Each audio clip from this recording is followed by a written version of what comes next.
할렐루야. 153 저녁기도 오신 여러분들을 주님의 이름으로 환영하고 축복합니다. 오늘 이 저녁 시간에도 하나님께서 여러분들을 만나주시고 여러분들을 회복시켜 주시는 이 은혜로운 시간이 되기를 간절히 소원하겠습니다. 이 시간 우리 같이 하나님 앞에 먼저 찬양하기를 소원합니다. 부르신 곳에서 우리 같이 찬양하도록 하겠습니다.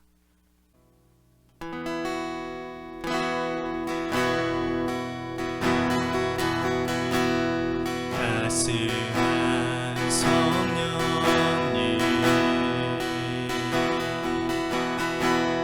마음으로 보내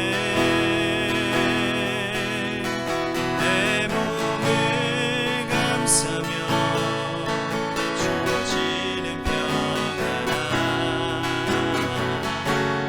만족감을 느끼네.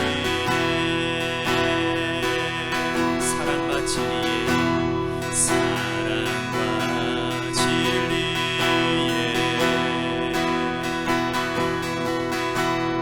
한 줄님이 보내 내 몸을 감싸며 주어지는 평안함 그 사랑을 느끼네. 부르신 곳에서 나는 예배하네. 상황에도 나는 예배하네. 부르신 곳에서 나는 예배하네. 상황에도 나는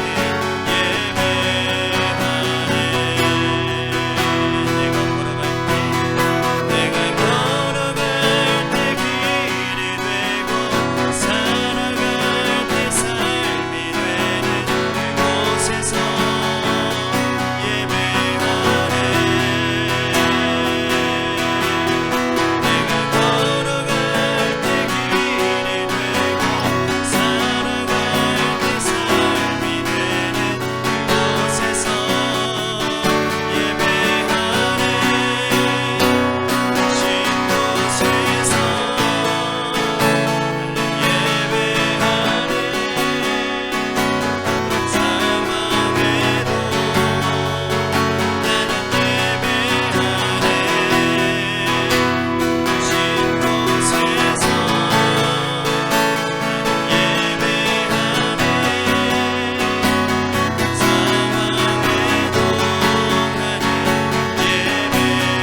상황에도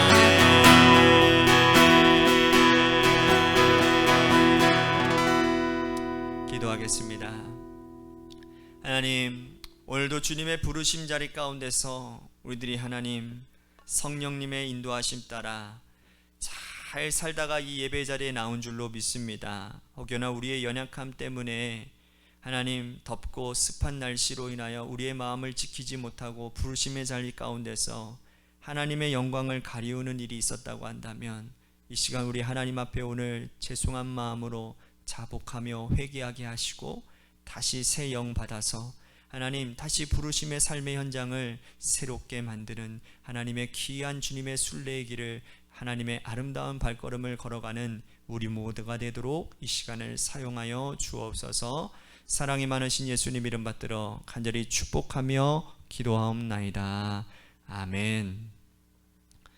오늘 이 시간 하나님이 우리에게 주신 말씀 보도록 합니다. 고린도전서 7장 17절부터 24절 말씀까지 보겠습니다. 고린도전서 7장 17절부터 24절 말씀입니다. 우리 같이 한 목소리로 다 함께 봉독하도록 하겠습니다. 시작. 오직 주께서 각 사람에게 나누어 주신 대로 하나님이 각 사람을 부르신 그대로 행하라. 내가 모든 교회에서 이와 같이 명하노라. 할례자로서 부르심을 받은 자가 있느냐? 무할례자가 되지 말며 무할례자로 부르심을 받은 자가 있느냐? 할례를 받지 말라. 할례 받는 것도 아무것도 아니요 할례 받지 아니하는 것도 아무것도 아니로되 오직 하나님의 계명을 지킬 따름이니라. 각 사람은 부르심을 받은 그 부르심 그대로 지내라. 내가 종으로 있을 때에 부르심을 받았느냐? 염려하지 마라. 그러나 내가 자유롭게 될 수 있거든 그것을 이용하라. 주 안에서 부르심을 받은 자는 종이라도 주께 속한 자유인이요 또 그와 같이 자유인으로 있을 때에 부르심을 받은 자는 그리스도의 종이니라. 너희는 값으로 사신 것이니 사람들의 종이 되지 말라. 형제들아, 너희는 각각 부르심을 받은 그대로 하나님과 함께 거하라. 아멘. 할렐루야. 오늘 이 저녁 시간 이 말씀 가운데 하나님의 아름다운 하나님의 뜻을 발견하는 귀한 시간이 되기를 소원하겠습니다. 정치인들의 세계는요, 정권을 가지는 것이 그들의 유일한 목표이자 방향입니다. 그러다 보니 가끔 정치인들이 아주 비열하고 비겁한 방법을 사용할 때가 많이 있습니다. 특히나 이렇게 메시지를 하는 메신저를 공격하는 것이죠. 어떤 후보들이 나왔을 때 메시지를 전하는 사람에게 이렇게 얘기를 합니다. 그 사람 자체를 공격하는 게 아니에요. 그게 뭐냐면 사실관계 따지지 아니하고 아마 이랬을 것이다, 추측성 발언, 그죠? 억측이나 소문을 가지고 이 사람을 자꾸 평판을 깎아내리는 것이죠. 그래서 그 사람에 대한 이런 일들에 대한 배경을 알지 못하는 사람들은 그 이야기만 들으면 진짜 그런가 보네 라고 혹 넘어갈 수 있다라는 겁니다. 그죠? 이런 일들로 막 정치판을 얼룩져져서 얼마나 더러운 그런 모습들을 보이는지 몰라요. 그래서 우리들이 그들의 마음을, 그들을 보면 마음이 편치가 않은 것이 사실입니다. 사실 사람 그 자체로 봐야 되는데, 그죠? 인격 자체로 존중받아 마땅하지만 근거 없는 억측과 소문으로 인해서 공격받으면 그 사람의 인격 자체가 무너지는 참담함을 경험할 수밖에 없다라는 것이죠. 자, 오늘 바울이 고린도 교회 성도들에게 하는 말이 이와 똑같습니다. 고린도 교회 성도들 안에는 다양한 형편을 처한 사람들이 많았어요. 결혼한 사람, 아직 결혼하지 않은 사람, 또 결혼했다가 남편이 세상을 먼저 떠나서 과부가 된 사람, 할례자인 사람, 무할례자인 사람, 종이었던 사람, 자유인에 놓여졌던 사람, 이러한 여러 부류의 사람들이 모여서 신앙생활하고 있는데 그 사람의 형편과 처지를 가지고 사람들이 공격을 한다라는 겁니다. 자, 이런 일들은요, 성도로서는 절대서는 해서는 안 된 일이라고 바울이 목청을 높여서 말을 하고 있습니다. 17절 보십시오. 오직 주께서 각 사람에게 나눠주신 대로 하나님이 각 사람을 부르신 그대로 행하라. 내가 모든 교회에서 이와 같이 명하노라.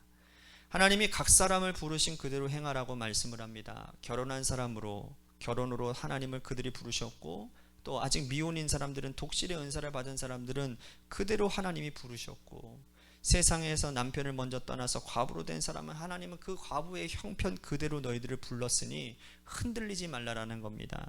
그 자리에서 하나님이 부르신 그 자리, 그 모습 그대로 행하라는 거예요.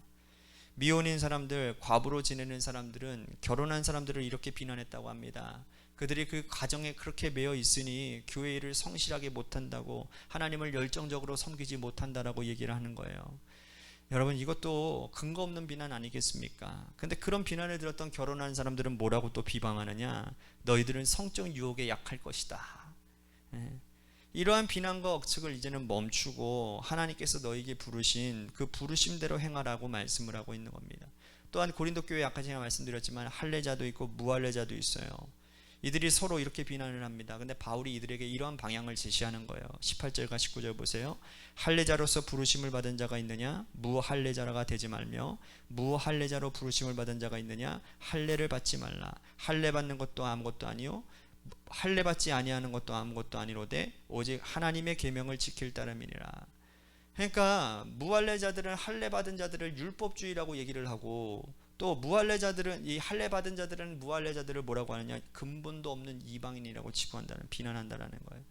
근데 그들에게 이런 것이 중요한 게 아니다. 할례자든 할례를 받지 않든 간에 하나님의 계명을 지키는 것이 중요한 것이다. 지금 현재 너희들의 믿음의 상태가 어떠하냐, 지금 현재 너희들이 하나님 앞에서 어떠한 영적 상태로 있느냐, 이것이 훨씬 더 중요한 문제라는 거예요. 굉장히 중요한 거죠. 여러분 실제로도 그렇지 않겠습니까? 교회 안에도 다양한 은사, 다양한 달란트를 가진 사람들이 참 많이 존재를 합니다. 예컨대 가르치는 은사를 가진 사람들은 수십 년 동안 교회 봉사해요. 그저 교회 학교 선생님으로 봉사합니다. 여러분 이 자체가 얼마나 아름답고 얼마나 값진 일입니까? 그런데 만약 그런 은사를 가진 사람을 다른 은사가 가진 사람들이 비난을 하는 거예요. 저 사람은 애들하고만 모여서 그렇게 지낸다고. 저 사람은 다른 일은 하지 않고 가르치는 일만 한다고. 여러분 이렇게 비난하는 교회, 그 교회에 있고 싶으시겠습니까? 교회 공동체는 각양 다른 은사를 가진 사람들이 모여서 공동체를 형성하고 이루어가는 곳입니다. 하나님께서 우리에게 은사를 주시고 달란트를 주신 것은 그 은사와 달란트를 잘 사용해서 몸된 교회가 하나가 되고 각양각색의 하나님의 뜻대로 섬기기를 부탁하셨다라는 것이죠. 그렇기 때문에 우리는 각 사람의 그 달란트와 은사를 존중해 줄 필요가 있다는, 아니 존중해야 된다라는 겁니다. 그게 성숙한 믿음 생활이라는 거예요. 그렇지 않고 집단화가 되어져서 자기보다 다르면 이렇게 비난하고 이런 일들은 정치판에나 세상에나 있는 일들이라는 거예요. 그러므로 바울은 다시 한번 다짐을 받아내는데 뭐라고 다짐하느냐? 20절 말씀 보십시오. 각 사람은 부르심을 받은 그 부르심 그대로 지내라. 이 말이 굉장히 중요한 겁니다. 하나님께서 너희를 어떠한 상태에서 부르셨던지 부르심을 받은 그 부르심 그대로 지내라. 누군가가 나를 비난한다고 해서 그 사람의 말을 듣고 흔들릴 필요가 없다라는 거예요. 흔들릴 필요가 없다라는 거예요. 흔들릴 필요 없이 그저 지금 있는 그대로 하나님 앞에 봉사하고 하나님의 말씀 잘 지키며 살아가고 애쓰라, 그 말이라는 거예요. 고린도 교회 안에 이러한 일들을 사도 바울은 얘기하고 있다라는 것입니다. 24절 보십시오. 형제들아 너희는 각각 부르심을 받은 그대로 하나님과 함께 거하라. 바울이 다시 한번 말하고 있어요. 부르심을 받은 그대로. 가장 중요한 건 하나님과 함께 거하는 것이다. 우리는 지금 우리의 처지를 스스로 원망하거나 낙심할 필요도 없습니다. 하나님과 함께 거하는 것이 중요한 거예요. 우리 교회 공동체에 각양 다른 사람들을 볼 때에도 그분의 과거가 어떠했는지 그거 별로 중요하지 않습니다. 저분이 지금 하나님과 함께 거하느냐 거하지 않느냐 그것만 중요한 거예요. 다시요, 과거가 중요한 게 아니에요. 지금 하나님과 함께 거하느냐 거하지 않느냐가 중요한 겁니다. 하나님과 함께 거하는 자들을 성도라고 부릅니다. 거룩한 무리라는 뜻이죠. 우리는 하나님과 함께 거하는 거룩한 무리, 성도들이 되어져서 하나님께서 기뻐하시는 거룩한 교회의 사명을, 하나님의 사명을 이루어 가야 되는 자들입니다. 간절히 바라옵기는 하나님과 함께 거하기에 힘쓰기를 바랍니다. 그리고 한 공동체가 되게 하여 주옵소서. 각양각색의 다른 그 다름들을 인정하고 세워주는, 같은 마음으로 교회가 세워지는 놀라운 은혜가 우리 관악교회 가운데 있게 해 주시옵소서. 우리 같이 오늘 말씀을 생각하며 기도했으면 좋겠습니다. 또 한 가지 우리 같이 기도할 것은 교회를 위해서 다시 한번 기도합니다. 우리 관악교회 어제 교육자 회의 참 은혜 가운데 잘 마쳤습니다. 모든 교육자들이 정말 은혜 많이 받았다고 저에게 얘기해 주시고 감사하다라고 전해 주셨습니다. 이렇게 교회가 하나 되어지고 또 잘 준비되어지는 교회 가운데 하나님이 일하십니다. 우리 교회에 하나님 위기 가운데 기회를 허락하시고 또한 분명히 우리 교회의 한 성도들이 정말 하나가 되게 하여 주옵소서. 같은 말 같은 마음 같은 뜻을 품고 주님의 교회가 굳건히 주님의 반석 위에 세워져서 하나님의 놀라운 일들, 하나님의 역사를 이루어가는 교회가 되도록 우리를 사용하여 주옵소서라고 우리 같이 함께 기도했으면 좋겠습니다. 마지막으로 여러분들의 삶의 자리와 여러분들의 자녀들을 위해서 기도하시다가 이 시간 돌아가시기를 바랍니다. 우리 10분만 하나님 앞에 기도하며 나아가도록 하겠습니다. 기도하시겠습니다.